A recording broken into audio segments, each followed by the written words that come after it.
The town may be kind of small, but these folks have big smiles and big hearts, and they know what it is to have simple fun down our way, where old-fashioned singing and homey gatherings make living mighty pleasant. Was there ever any pressure from either the record label or Jasmine or press to put more focus on you and focus less on Jake? Record labels are going to record label, and It's got to be tough to be a woman in any industry, but being on a road in rock and roll, it's not great. I mean, it is, but it has its drawbacks. Hey, trolling.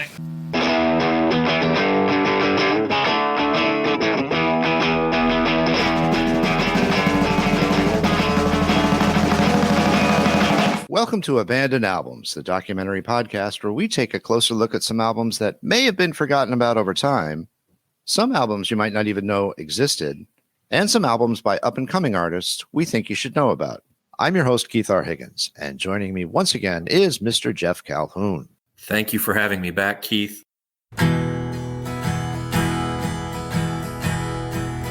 There was a time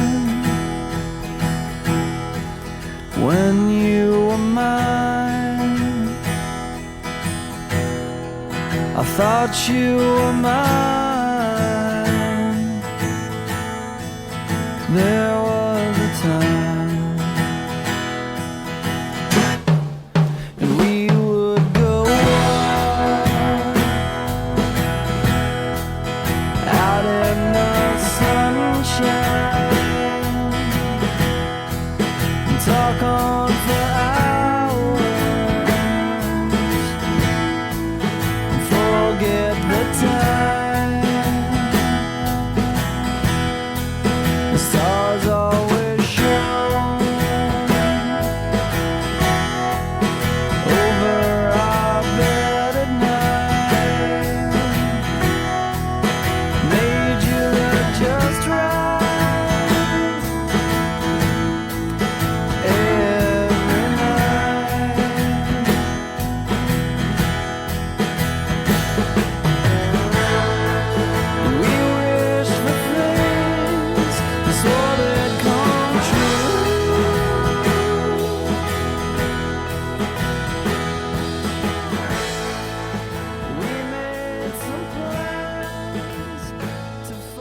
What you're hearing is the last known recording of the Slim Whitcomb Band. According to bass player Emma Dalton, this track was recorded in a tiny studio somewhere outside of Athens, Ohio, sometime in the wee morning hours after a gig at Ohio University. The band was making their way back to Brooklyn after a murderous 300-date tour supporting their debut album, Trailer Park Trash. Fronted by Jake Thompson, the Slim Whitcomb Band was Jake on vocals and guitar, Emma on bass and vocals, Drew Fischer on lead guitar, and Kevin Sparky Green on drums. Now, in typical New York City fashion, everyone in the band was from someplace else, but the stars aligned one night in the winter of 1995 when the four met at a house party in Brooklyn. That night they played for the first time, and as some might say, something magical happened. They reunited the next day to begin woodshedding, and the Slim Whitcomb Band began to take shape. They didn't rehearse long before they began taking their unique brand of alt-country, Americana, singer-songwriter music to the people of New York City. Now, this was the heyday of the record industry, and in 1995 it was the beginning of the post-grunge era. The record label's coffers runneth over, and every A&R person in the world is looking for the next big thing. As the band saw their audience grow in the city, they knew sometime soon the labels would come sniffing. And they did. A&R rep Jasmine Carey won the war and signed the Slim Whitcomb Band to Atlantic Records. Trailer Park Trash was released on June 11, 1996, to a resounding shrug from most of the music press. It would be the budding web community that embraced the, quote, band without a genre. Undeterred by the lack of recognition, the band set out on a 300-date tour across North America. Slowly but surely, two things began to grow: their audience and their exhaustion. By the time they returned home to Brooklyn, they needed a break from the road, a break from music, and a break from each other. Emma went to LA, Drew stayed in Brooklyn, Kevin went home to Boston, And Jake? He has not been seen or heard from since August 7th, 1997. When Geoff and I began talking about this project, we reached out to Emma, who was kind enough to dig up this old track from that Athens recording session. This is the last thing that the Slim Whitcomb Band recorded. And as far as anyone knows, this is the last thing that Jake Thompson ever recorded. Tell me about this. On this bonus episode of Abandoned Albums, Keith and Geoff dig deep to try and solve the disappearance of Jake Thompson, the lead singer and creative force behind the Slim Whitcomb Band. They chat with those that remember the band as they try to figure out exactly what happened. This is what they found. We are joined now by Drew Fischer, who was the lead guitarist for the Slim Whitcomb Band. Drew, thanks for joining Geoff and I. Sure. How you guys doing? Drew, folklore has it that the four of you, yourself, Emma, Jake, and Kevin, met at a party in Brooklyn. And is that right? Yeah, that's correct. Yeah, it was one of those rent parties, and it was pretty crazy, man. I had been in town for a little while and was looking to start a serious band. I had practiced my whole life and was just ready to get something going. I didn't think it would be like this, though. I got there and a guy was sitting in the corner just noodling on a guitar, and right away I just zeroed in on him because nobody else there looked very interesting to talk to. And so I just walked over there, and there were a couple other people who were kind of, hanging out in his orbit, kind of listening to him play. And there was a bunch of instruments set up in the corner. We kind of made eye contact, and he looked over at the instruments and kind of said, gave me one of these with his shoulders, And I was like, sure, let's try one. And the next thing I know, Emma, her name was Emma. I didn't know that at the time. She picked up the bass.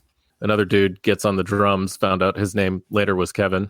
And Emma starts playing the beginning of Dirty Water by the Standells. I'm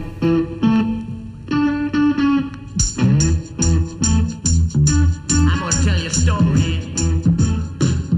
I'm gonna tell you about my town.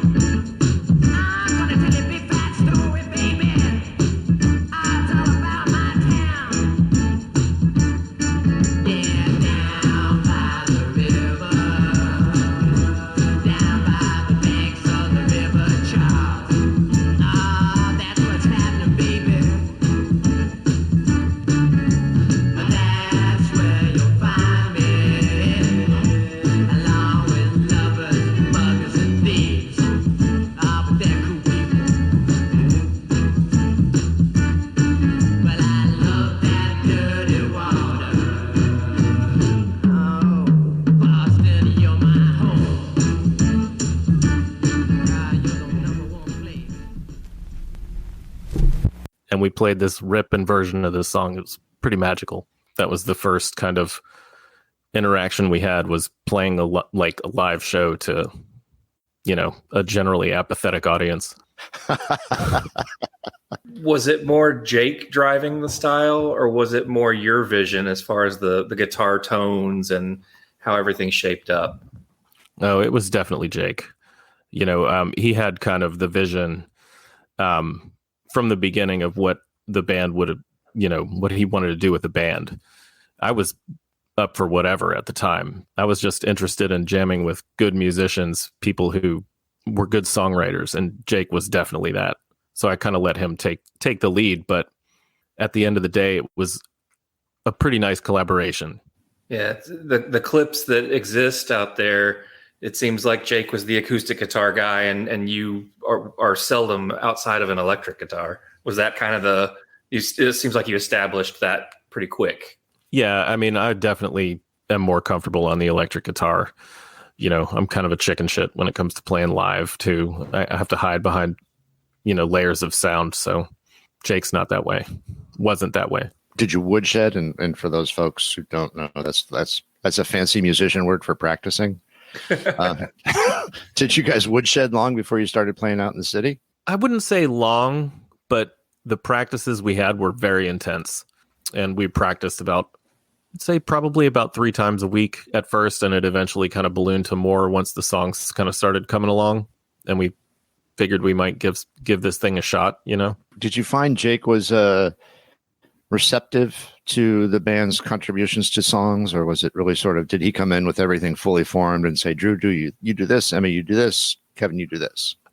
He definitely would come with the core of some stuff, but he was never afraid to listen to ideas. But, you know, he also wasn't afraid to say no, which is kind of nice. You know, a lot of times working with people, they can kind of be a little wishy-washy, which in turn kind of leads to more problems down the road. So I kind of always appreciated that he would hear them out, and then he would tell them no, and then he would tell them why, you know. Generally, his instinct was pretty right on, and eventually we all started to kind of trust him on it. New York City in the mid-'90s was a vibrant sort of music community. I mean, I suppose it always has been. And it's at the beginning of the post-grunge era. How did you find the audience receiving the music that you were playing? I mean, you know, we never had any real big problems in terms of like attitude, I guess. I don't know. We never got much shit from anybody, but I don't know. It was a different kind of vibe, it felt like, at our shows. And I mean, with Emma up there, I feel like a lot of crowds kind of got on our side because of that too. That doesn't hurt having an attractive female bass player. Come up and see me sometime. The sooner the better.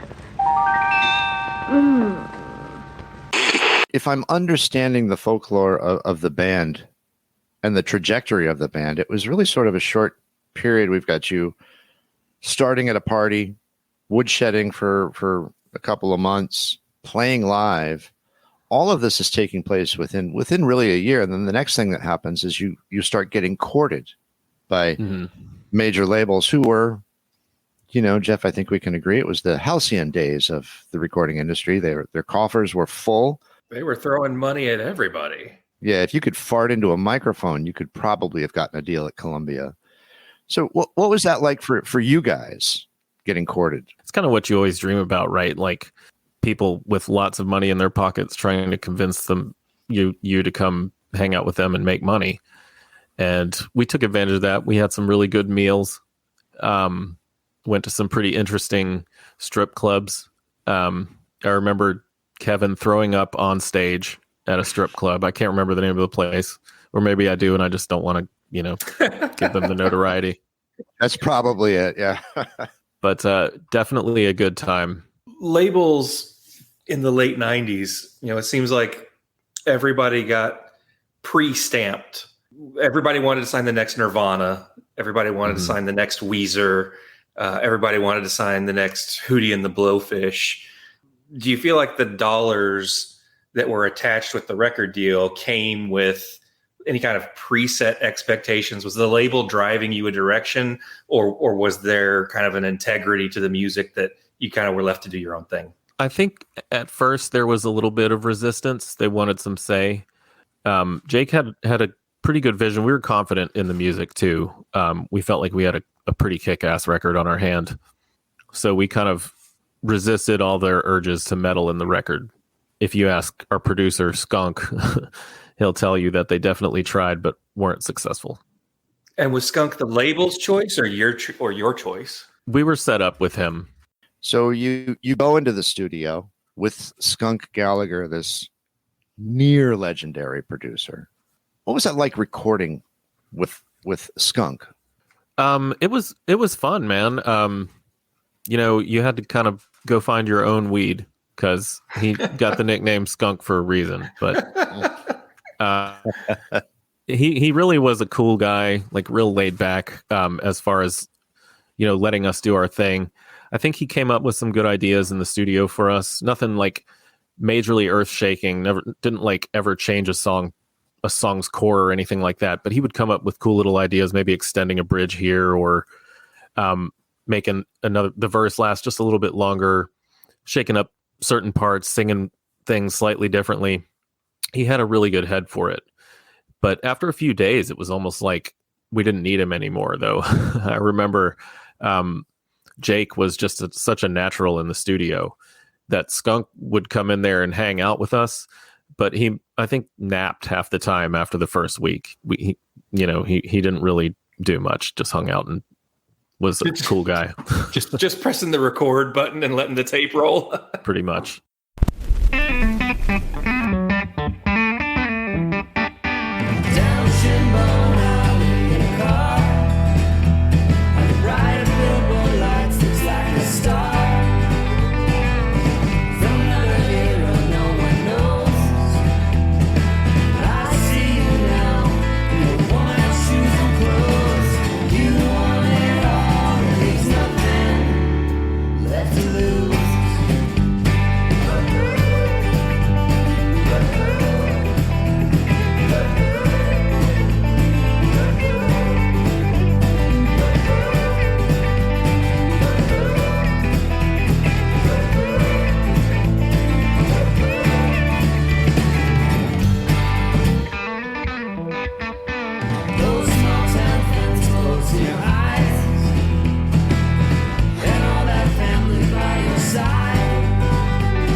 No, I had read, I'm going to pull it up here. There's a blurb from Spin Magazine right after Jake disappeared, where you said that when you're commenting on Skunk,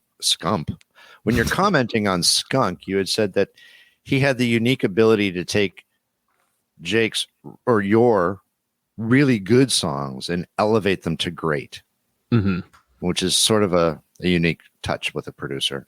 I agree. He was able to kind of see the big picture with the album, which was something we had been kind of couldn't see the forest for the trees. We had been working on the songs so much, and he was able to come up with some pretty insightful things because of that. So I'll always kind of be thankful for him and his work on that record. I'd drink a beer with him anytime. Did he have a hand in sequencing the record? Yeah. Okay, that makes sense. Was that the first time you guys were in a studio? Like my first major studio, yeah.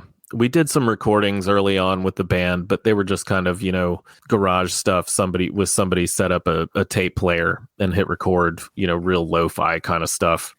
But yeah, that was my first time in an actual serious studio. It was kind of intimidating at first, but after I hit take 2 on a song or something, I just kind of felt like I was playing guitar again, and it all kind of evaporated away. What was it like working with Jasmine? It was pretty good, I felt like all our needs were met, although we were pretty simple back then. We weren't really like living in the era of 80s excess, we were just looking for a paycheck and a place to play every night, pretty much. And we got that. I'll say. Yeah, you did. Was it 300 some odd gigs? Yeah, we worked pretty hard that year, but when you're that age, it doesn't feel like anything. It just feels like the next day, So you record this great record, and then you got to go on the road. The cordless microphone that actually puts your voice on the radio. Broadcast over any FM car radio. Hey, good looking. We'll be back to pick you up later. Correct me if I'm wrong. It's my understanding that Jake's vision for the band was to never open for another band. Mm-hmm. His goal was to be a headlining band eventually. So that makes the tour schedule for the Slim Whitcomb Band when you're touring behind a debut record a little bit more arduous and grueling, does it not? Oh, sure. Yeah. Yeah, you have to work almost twice as hard, it feels like, but we were up for it. And you traveled, when we say North America, we're not just talking about America. You went across the country, up to Canada, across Canada, down. What was that like being on the road? I mean, you guys barely knew each other a year at this point. Mm-hmm. And you're stuck in a bus with 6 people, 7 including your tour manager. What was that like? Because you didn't know each other outside of a music world, and now you're forced to live with one another. Yeah, I mean, there was definitely some friction on the road. I mean, it was almost unavoidable. Like you said, we barely knew each other, but it was fun getting to know kind of both sides of everybody. There's very little honesty on a tour bus, or very little that dishonesty on a tour bus, I should say. I'm pretty sure everybody was responsible for at least one major tantrum, if not two. Jake was definitely the toughest to deal with when he was worked up. I would imagine. Give us, if you can, a highlight and a cry light of those 300 days on the road. So a highlight would have been a show in Oklahoma City where we just had heard the ticket sales were really abysmal. We were expecting just nobody to be there, which we had played a couple of those so far. You know, most of the places we played were great, but there were a couple where it was just crickets, and we thought this was going to happen, and it turned out to be our best show of the tour. The crowd sang all the words. Somehow they knew them all. Wow. So that was definitely probably my favorite night of the tour. As far as a cry light, the night we had to bail Kevin out of jail was definitely the worst night. Do tell, because Kevin won't tell us. Yeah. Kevin was definitely the nicest guy, but trouble just seemed to find him. He was very kind of guileless when it comes to people, and would just kind of wander off with somebody he would meet. And so he met a guy outside of a place in Pensacola, and this guy was kind of an unsavory character, and they ended up going out to eat at a Waffle House. And while they were there, the guy he was with robbed the Waffle House. Oh, God. Yeah, and took off. And Kevin was shocked. He didn't leave, but he got arrested because he came in with the guy, obviously. So eventually it turned out that the police kind of knew the guy, who it was, and they let our drummer go because obviously he was a touring musician and had no idea who he was, but that was definitely crazy. Aren't you glad social media didn't exist back then? Yeah. Different time. Waffle houses are like the basements of restaurants, because nothing good ever happens in a basement, if you think about it. I don't know, man. Scattered, Smothered, and Cover's pretty good.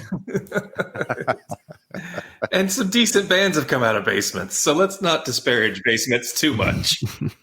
So I'm curious, there are some rumors that Emma and Jake had sparks of romance that were mutually quashed before the band really got going. Was that something that was ever a concern when battle lines were drawn in the band and arguments came up?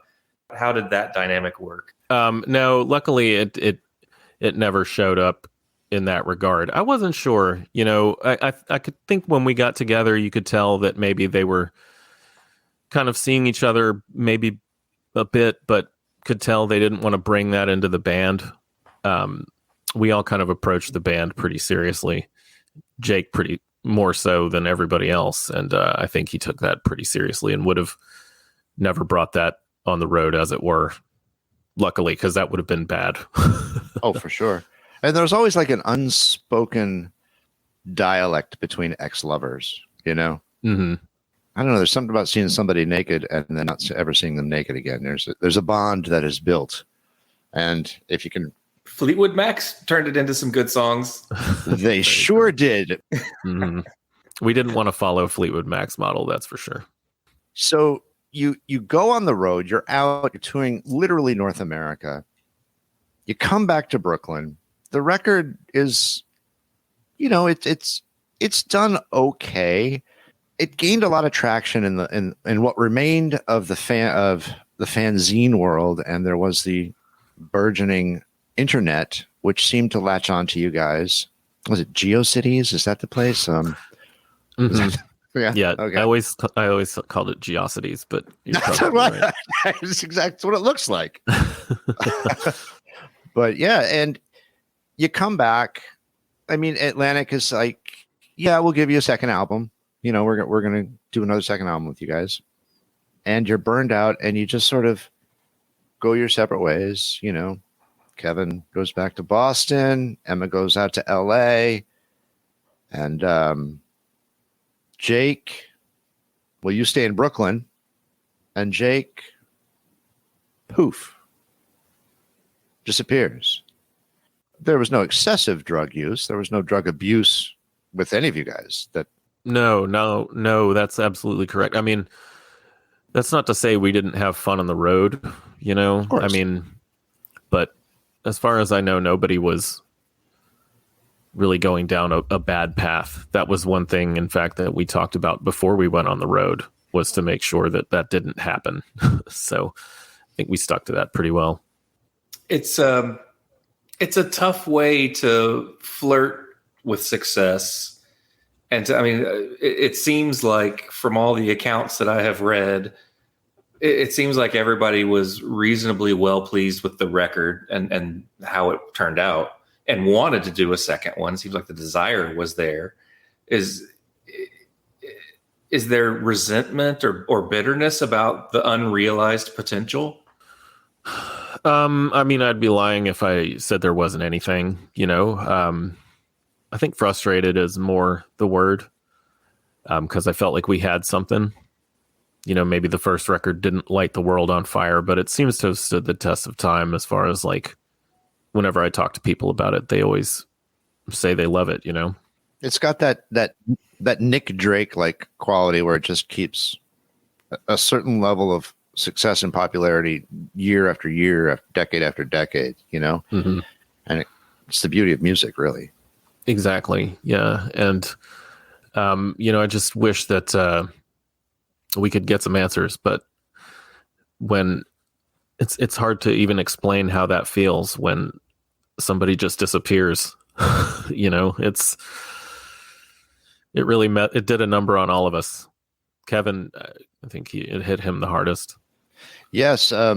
We were unable to find him, but what we did find is that he has become a Buddhist monk. So he is somewhere up in the Catskills of New York in a monastery or whatever, a monkery or whatever they're called where monks go. But maybe it was the Waffle House. Could be. Yeah, it very well could be. And you opened up a recording studio. You did not go back into another band. You did not try to create another band. You took what you had and built a recording studio. Is that right? Mm-hmm. Yeah, I thought it was a fun project I could use with my, you know, money I made from signing the contract, and still kind of keep a foot in music without necessarily having to commit to going on the road again, you know. And I think kind of the way that ended kind of left a sour taste in all our mouths. And I still loved music though. And, you know, I've been writing commercial jingles here and there, which, you know, sounds corporate and silly, but it's kind of fun and gratifying on its own level. And probably comes with a paycheck. Exactly. That rent's got to pay itself. It isn't going to pay itself. Sorry. I guess the ultimate question here, Drew, is do you think Jake is still alive?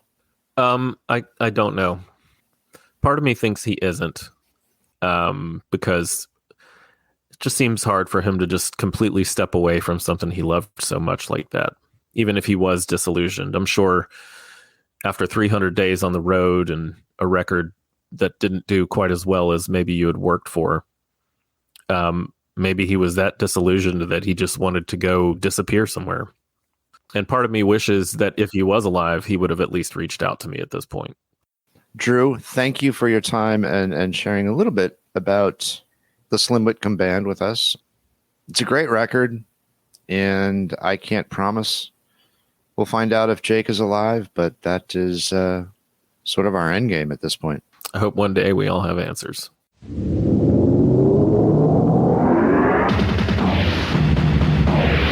I'm Tucker Carlson for MTV News. Jake Thompson, the lead singer of the woke alternative country band, the Slim Whitcomb Band, has gone missing. After returning home from an arduous 300-date North American tour, Mr. Thompson was last seen exiting the bar Teddy's in Brooklyn, New York. He is believed to still be in the tri-state area and should be considered armed and awesome. If you see Mr. Thompson, please contact your local authorities.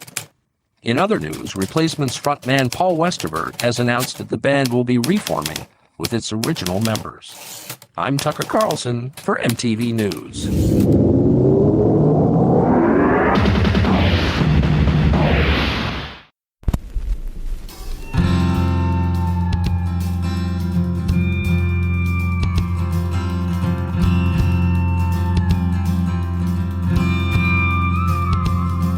When you can't tell the difference between light and dark, and your mind is stoned and cold like wind through the park, in all your foggy midnights, trying to burn the world down with a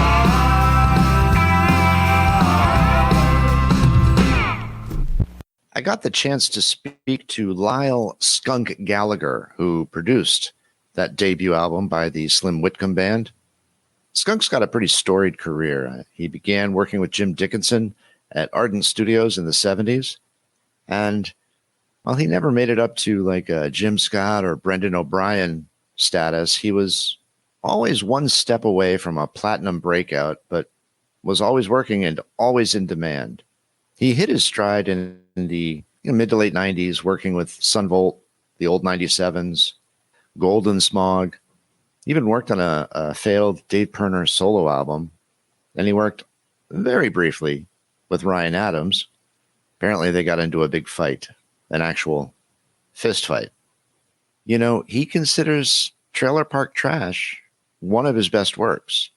Even Drew has said that Skunk helped move the songs from very good to great. So here's my conversation with Lyle Skunk Gallagher. Lyle, are you there, man? Yeah, man, I'm here. I hope you don't mind, but I got to take this call from. I'm actually at a bar now. No worries at all. Are you at a bar hanging out, or are you there to see somebody? Yeah, I'm here singing. I'm here seeing some female singer-songwriter. Ingrid Delacroix is her name. Yeah, a friend of mine turned me on to her. She's great. So where are you? I'm in Toadsuck, Arkansas, believe it or not. Come on, really? That's the name of the town? Toadsuck? That's the name of the town, man. Toadsuck. All right, then.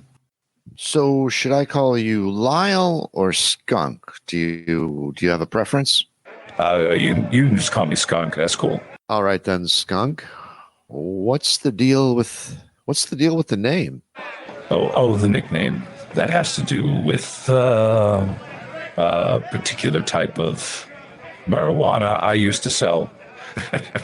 It was the 70s, man. It was a crazy time. Yeah, I'm sure it was. And, you know, speaking of crazy, you learned how to be a producer and engineer from Jim Dickinson. Yeah, man, I sure did. Jim taught me so much. I just learned so much from that guy. But wow. Now, if I read your bio right, you were there during the famed Replacements Pleased to Meet Me sessions. Yeah, I was. And it was a crazy time. But look, at the end of the day, the story that's not often told is just how hard the band worked to get those songs together. I mean, we all know the stories about the shenanigans and all that sort of bullshit, the puke and yada, yada, yada. But at the end of the day, those guys busted their balls. And as a result, got a fucking great album. And we knew we captured something.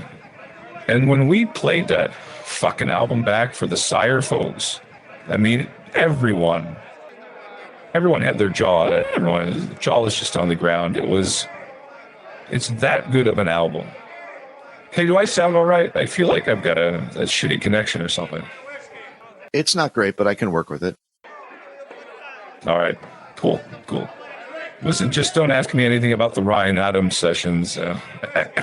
My lawyer tells me that I can't talk about those. So how did you hear about the Slim Whitcomb Band? Yeah, I was in New York. I was in New York City and having dinner with Jasmine Carey of Atlantic. And she was headed downtown to see them after dinner. So I figured I'd just tag along. Saw the set. It was an amazing set. And met them afterwards and just had a chat. What was it about their set that was so incredible? You know, they had that it factor. I'm finger quoting here. And that's rare. I mean, the songs were good. They needed a little bit of reworking, but not much. stage presence. It was just like a complete package. They just had it. If I remember correctly, the show was at Tramps, which was a great place to see a show in New York City. And Jasmine and I watched, and it's not often that I get goosebumps listening to music, but man, we both got them that night. Once you got the band into the studio, what were the band dynamics like? I've been in the studio with a ton of different bands, different types of music, and everyone sort of falls into their place pretty quickly. And within a day or two, that happened to these guys, and it was clear that it was Jake's band. Don't get me wrong. I mean, Jake wasn't an asshole or anything. I mean, everyone contributed everything to the songs. It wasn't an asshole at all. They seemed to get along just fine. I didn't notice any squabble or fighting. Yeah, but it's clear Jake was the leader of the band. Jake and Drew are credited as co-producers on the record. That's kind of unique. Jake and Drew took to the studio very quickly. They adapted, and I've never seen two people learn so quickly, but so they really, really knew what they wanted and the sound that they were going for. After that first week, they didn't even really need me that much, but I stayed. I stuck around and just give them a little bit of guidance, and a little bit here, a little bit there, recommend some stuff. But by and large, after that first week, they knew what they were doing, and they kind of knew how to get it. Hey man, I hate to be a dick and cut this short, but I'm getting told Ingrid is about to go on, so any last question? Yeah, man, the big question. Do you think Jake is still alive? I don't know. That's a lot of speculation around that. I don't know. I try not to get caught up in shit like that. But here's the thing, after I'm done working with a band or an artist, I just kind of move on to the next gig. It's not that I don't like them or anything like that, but I just want to keep busy. So like Emma and I kept in touch for a couple of years after that, after the album. Drew and I exchanged the sporadic email now and again, and if I'm in New York, I'll stop by his studio. And the drummer guy, I don't know what the fuck happened to that guy. But do I think he's alive? And I don't know. I hope so. I mean, I don't want to think about anybody being dead, but for my own selfish reasons, I'd love to work with the band. I think we made a great fucking record, so I'd like the chance to do it again. Okay, the lights are out for real now. I gotta go. This has been great. Thanks so much. If you need anything else, drop me a note, and maybe we can set up another time, and I promise not to be at a bar. All right, Skunk, thanks for the time, man. I appreciate it. Enjoy the show. All right, man. Take care. Thanks.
In our continued quest to find out what happened with the Slim Whitcomb Band, Geoff and I were able to track down Emma Dalton, who served as the bass player for the Slim Whitcomb Band.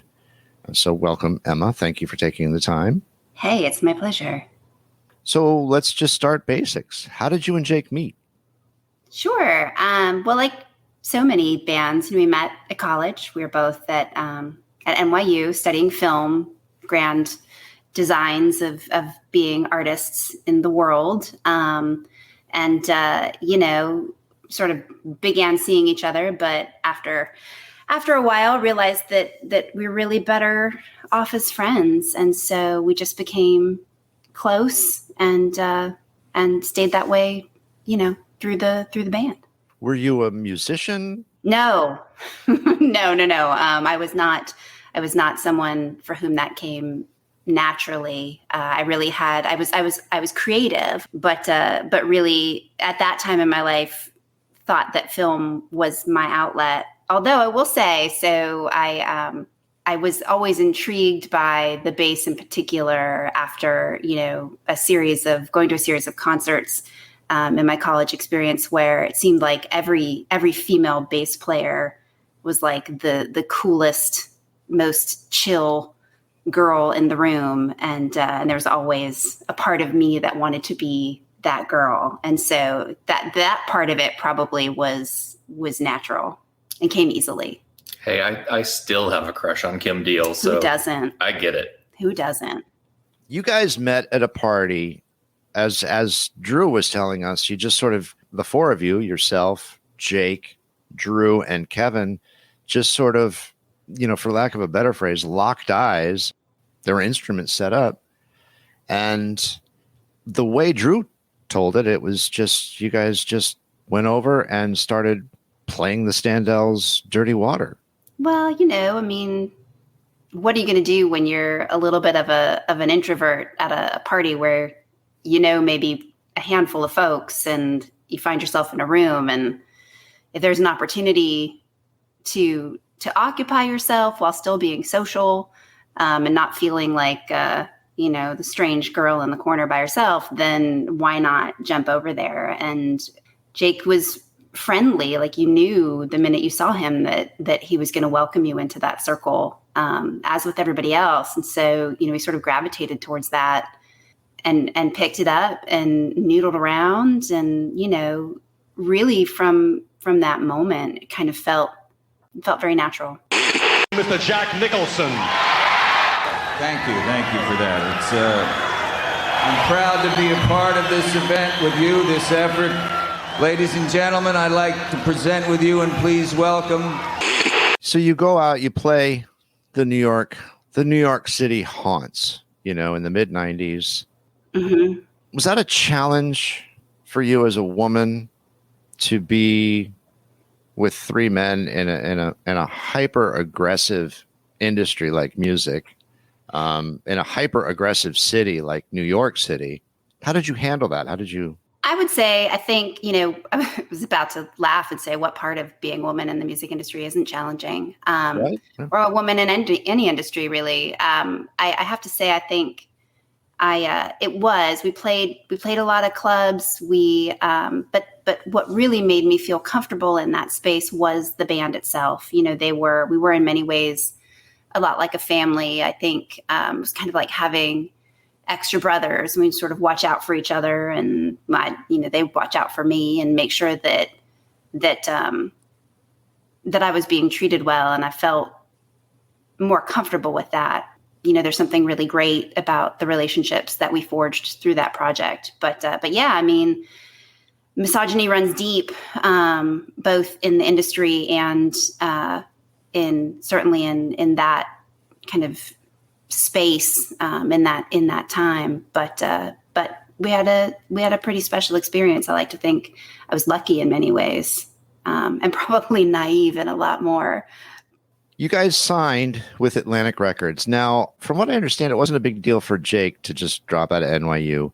How did you tell your parents that you were going to go become a rock star?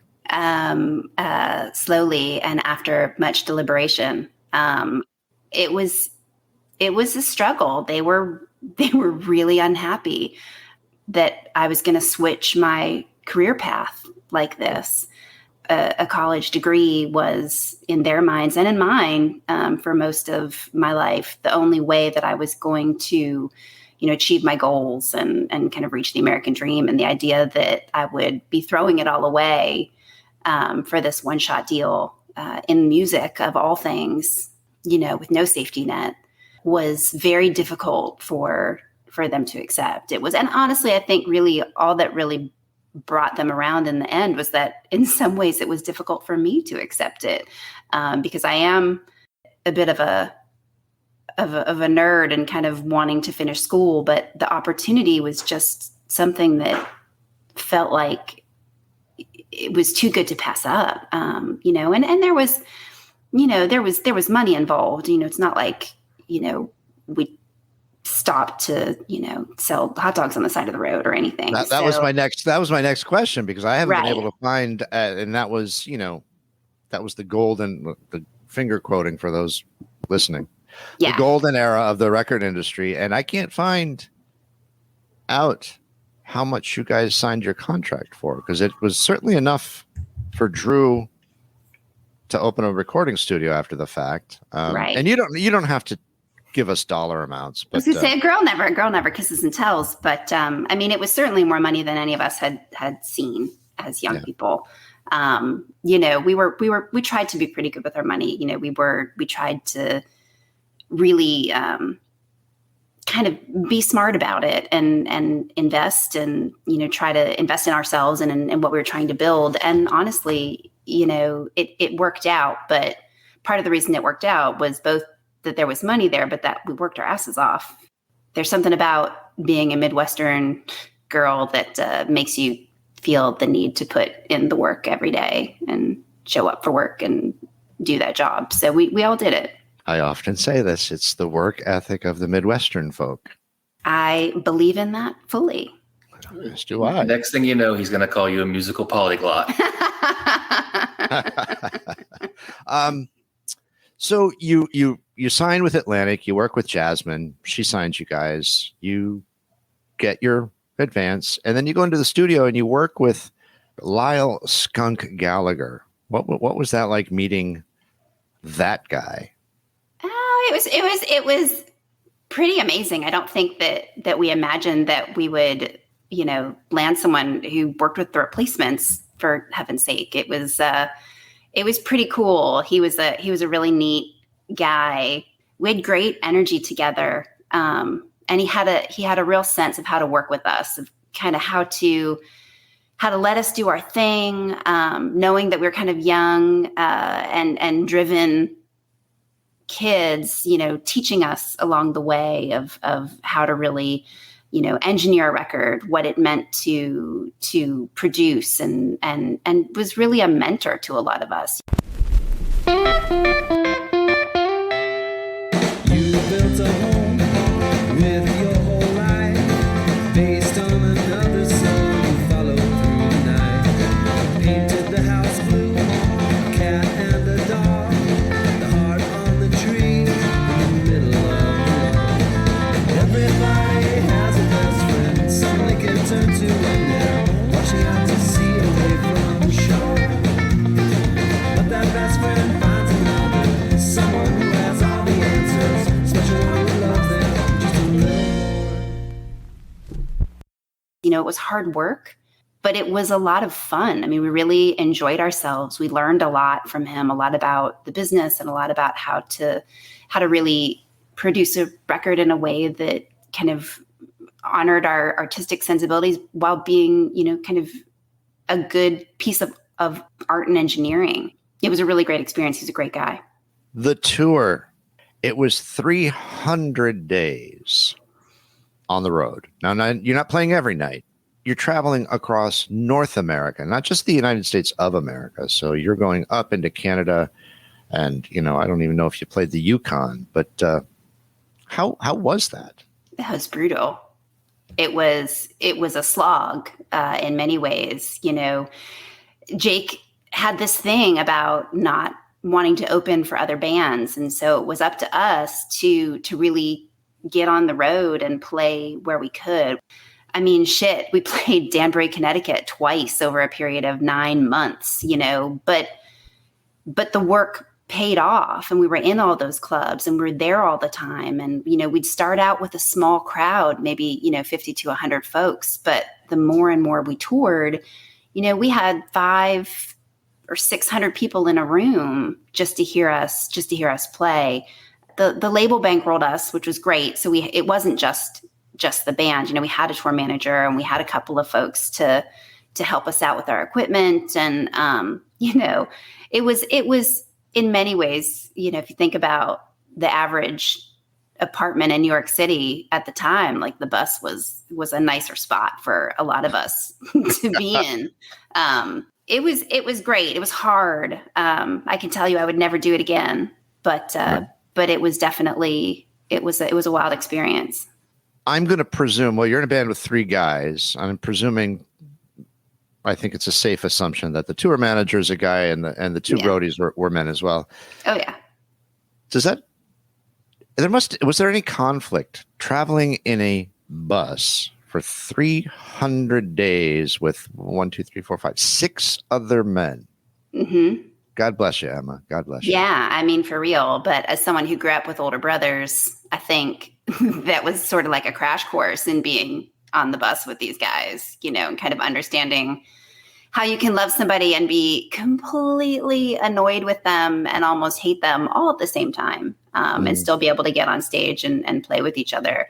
I think what was great was that we did sort of have that familial relationship, but could cycle back to, there were fights and arguments and, we disagreed about certain things or about whether it was the band or, we're to have dinner or all sorts of shit like that. But at the end of the day, when we were on stage, we could come back to this place as a band and who we wanted to be and what we were really aiming at creating up there. Which was, still hard work, 300 dates. Mm-hmm. You're playing roughly the same set of songs, which can wear on anybody after a while. For sure. I think we were very fortunate that, yes, we fought, but we got through it. And I think our relationships were stronger as a result. Jake had a reputation as being somewhat of he was very driven.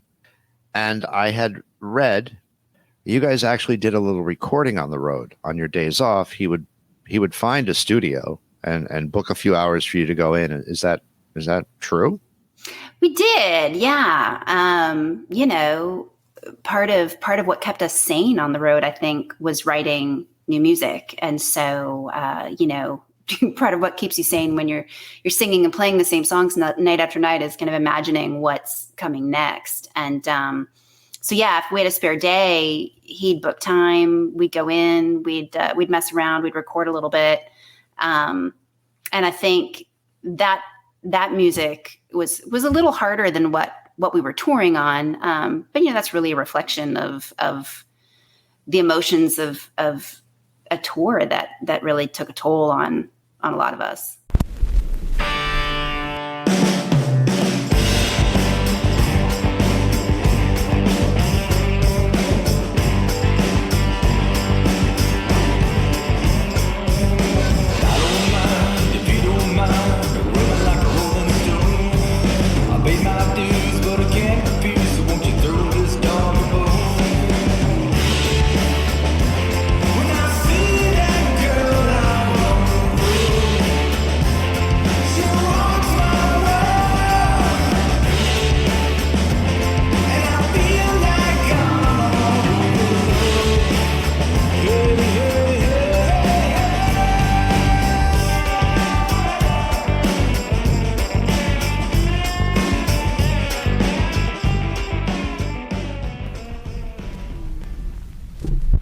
I'm curious, Emma, in that era, there was a kind of a specific spotlight placed on female artists, the female members of bands, and especially the beautiful ones.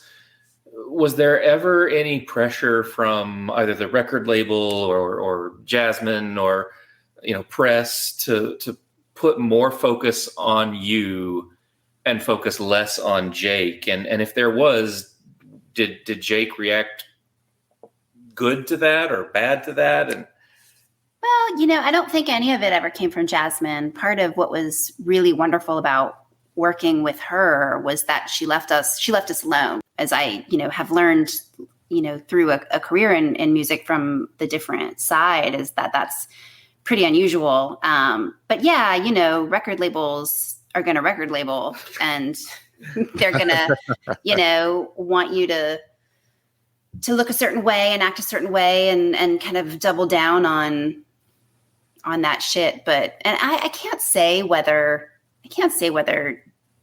Jake never said anything to me about it, how he felt on his own about anybody trying to change the focus. I don't know, but if he did feel some kind of way about that, he kept it from me. And we never really did talk about that. Interesting. Yeah, I can't imagine. I don't want to get into gender things. It's got to be tough to be a woman in any industry, but being on a road in rock and roll. Yeah, it's not great. I mean, it is, but it has its drawbacks. Yeah, shall we say. So the tour ends. You come back to Brooklyn and you just scatter. Yeah. And there wasn't. It wasn't a breakup per se. It wasn't even really anything like that. The label had said we're going to do a second record. There had been some buzz around the record, but not just enough for the label to say, all right, let's do it again. And you worked your asses off on the road, but then you split. You went home. Drew stayed in Brooklyn. Kevin went to become a monk. Nobody knows where Jake went. We all needed to get away in our own way. I needed sunshine, and, Drew needed the regularity of his daily life. And, Kevin needed a spiritual experience. And I think Jake needed to escape in his own way. And so he did. Do you know where he went? I do. He told me that he was headed down to New Orleans, but he asked me not to say anything about it. I think he just really wanted to escape. And so I never did. I never did tell anybody, outside of the police. I never told anybody where he went. Knowing him, did you know anything about his family even after he had been reported missing? Did anyone from the family show up? No, I never saw anyone. No one talked to me. Our relationship was so based in being in New York and who we were trying to become. I knew he was from Kansas. I knew the basic sketch. So like so many people you meet, in your early 20s when you're in college, a basic sketch of their lives, but we're all in New York trying to reinvent ourselves. And so in many ways, you don't necessarily always revisit the parts of yourself that you're running from. You seem to have known Jake the best. And there's this old saying, are you afraid of success or are you afraid of failure? What do you think the story is with Jake? I think he did well on his own. I think that he liked being an individual. He was very comfortable with solitude. And, it seems like I think he just wanted to drop it. Oh. Well, he did. He did, indeed. He did. And after you hadn't heard from him and he just sort of disappeared, did you and Drew and Kevin consider staying together at all? No, we flirted with the idea for a minute, but, Jake was really so much of what the band was. He was kind of the gravity in that universe. And when you lose that piece of a band, when you lose, the lead singer, there's, who are you without that? And it's a very difficult personality to replace. And so I think we figured it was probably just better to go our separate ways and let that piece of our history be just that, a piece of our history, and to kind of move on and find new projects and new people.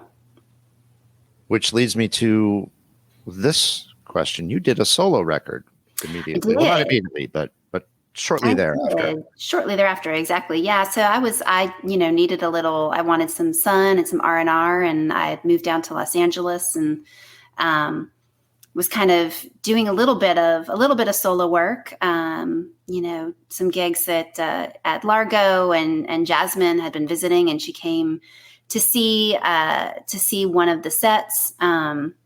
With Ethan Johns, and they both liked what I was doing. And then I got a deal. So I got a deal at Lost Highway Records, and we recorded Rebel Ballerina, which was a great experience. And Drew and Kevin both played on a bunch of the tracks. Ethan produced.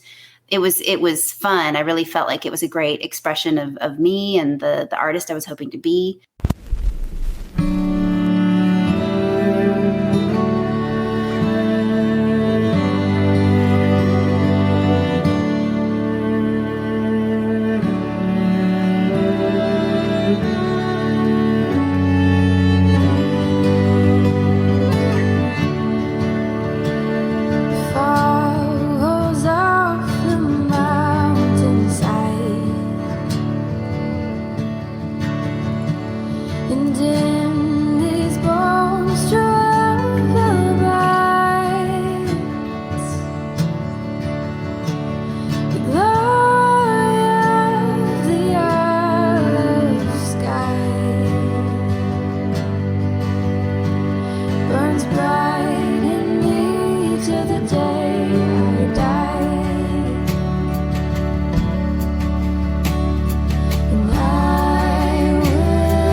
But it didn't sell like so many records don't. And after the experience of touring, 300 nights, I didn't want to go through that again. I wasn't willing to put my kind of physical and mental health on the line to push the album, and that's what I really would have had to have done. And so I just thought, there are other ways for me to be involved in this. It was also, it was 1999. It was the beginning of Napster. And really, as we know now, looking back, a shift in the music industry that was really, groundbreaking in many ways, but changed so much of how all of this work, that it probably was the right time also to get out. And so much to the pleasure of my parents, I went back to school, finished up my degree, decided to go to law school, and found a great way of helping out other artists by really, using my brain to get them into contracts, to deals, ways that the industry treats them fairly, especially women in the industry. Very cool. Very cool.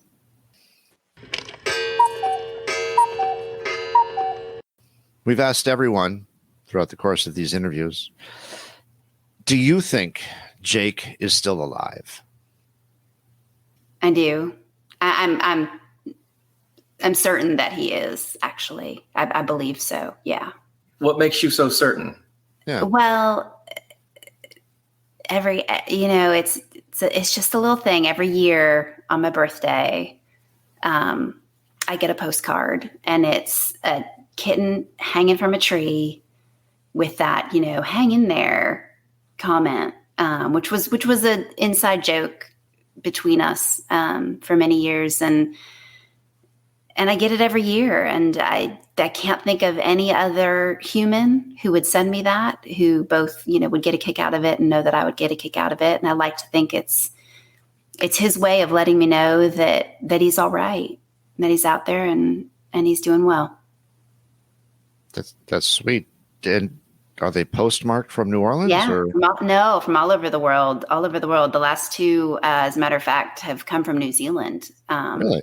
Wow. So yeah, that's my best guess that that's where he is. But everybody tries to find a lost friend or an old love, and I've looked for him, and he has no social media presence whatsoever, no internet presence, and no music. And I'm just, I guess he doesn't want to be found, but I do really think he's out there. If he showed up again, what if he showed up again and wanted to make music? Would you? And what do you think? Not me. I don't think so. I mean, I think that was it was a great period of our lives together. It was a lot of fun, but in many ways, I'm really fulfilled by my life now. I have a family. I have a job that I love, that helps people in an industry that I care about. We all do. Kevin's a monk. Drew's got a family. And who remembers us anyway? Nobody thinks about our band. A lot more people than you think know your band, except Keith and I. Yeah. That's why you're on the podcast. Well, there you go. Well, that makes me happy. That makes me happy to think that there are some folks who, for whom the music resonated, and it's great, but none of us are 23 anymore. I'm really proud of what we put together. It was a great period of life, and it's a lot of fun to think about it and talk about it. There's not many people who get to say that, they recorded an album and are proud of it. It's an honor, really, in many ways, to have experienced that. And, it's wonderful talking to you guys. It's pretty great, but I think honestly, I'm not sad that it's in my past. Huh. You might be one of the few musicians I've ever met who said that. Because I'm a lawyer now.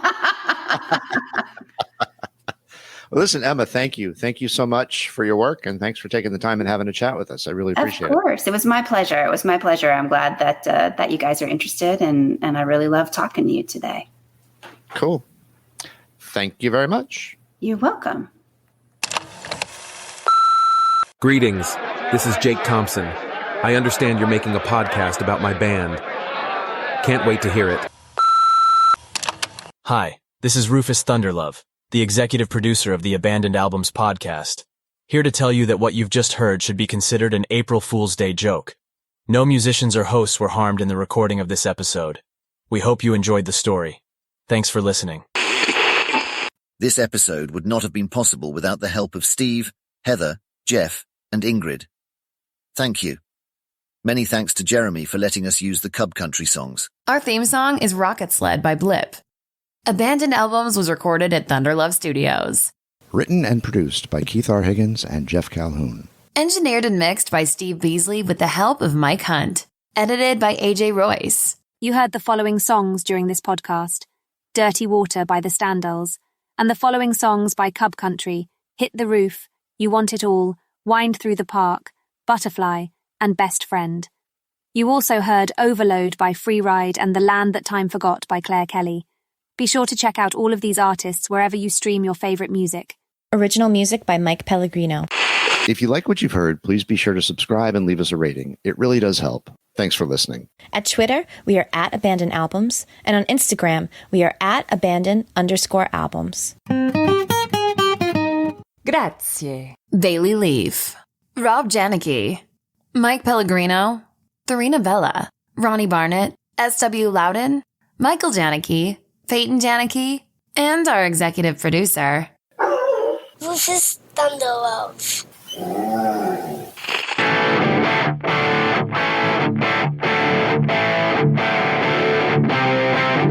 And now, until we meet again next time, I remain as always obediently yours. Abandoned Albums is a production of Paw Print Media.